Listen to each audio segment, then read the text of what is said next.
On February 25th, 1901, yet another baby boy was born to Sam and Minnie Marx, and they named him Herbert Manfred, but his older brothers just preferred to call him Zeppo. Zeppo Marx was the straight man and romantic lead in the Marx Brothers. He was actually quite funny, off stage, but unfortunately, on stage, he just couldn't seem to create a comic persona that could stand up beside his brothers. In 1928, one critic wrote, "One of the handicaps to the enjoyment of the Marx Brothers is the plight of poor Zeppo. While Groucho, Harpo, and Chico are hogging the show, their brother hides in an insignificant role, peeping out now and then to listen to the applause in which he has no share."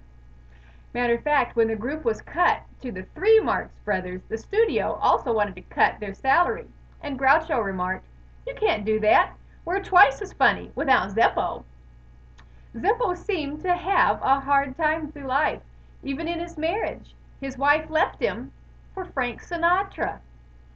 But in his eulogy, when he died at 78, the Washington Post said this: "Thank goodness for Zeppo, who never really cracked a joke on screen. He just took it from Groucho." But if Groucho, Harpo, and Chico were the funny guys, Zeppo was the everyman, the loser who would come running out of the store to find the meter maid putting a parking ticket on the Hunga Dunga. And yet, I find an interesting thing in the autobiography of another young actor at that time who was on vaudeville. Young Archie Leach wrote this: "While the rest of the country preferred Groucho, Zeppo, the good-looking, straight man and romantic lead, was my inspiration." And of course, young Archie Leach grew up to be Cary Grant. You know, it's difficult to always be the second fiddle. But you know what? Paul told us in the book of Romans, chapter 12, verse 10, that we should get used to practicing second fiddle. His words in the NIV say, "in honor preferring one another." But I really like Eugene Peterson's words in the Message where he says, "practice playing second fiddle."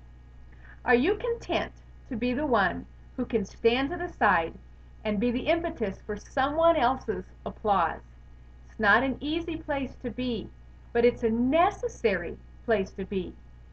You know, the funny guys like Groucho, Harpo, and Chico wouldn't be that funny if it weren't for the straight guys to bounce off of. Every Paul needs a Silas.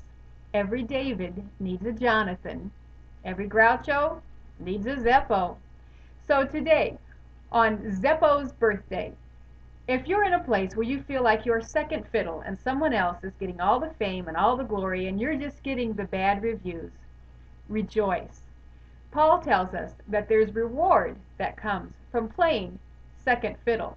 It means that the Lord is proud of you. And you never know, there might just be somebody like a young Cary Grant learning from what you're doing. Don't be afraid to play second fiddle while you go out and make history today.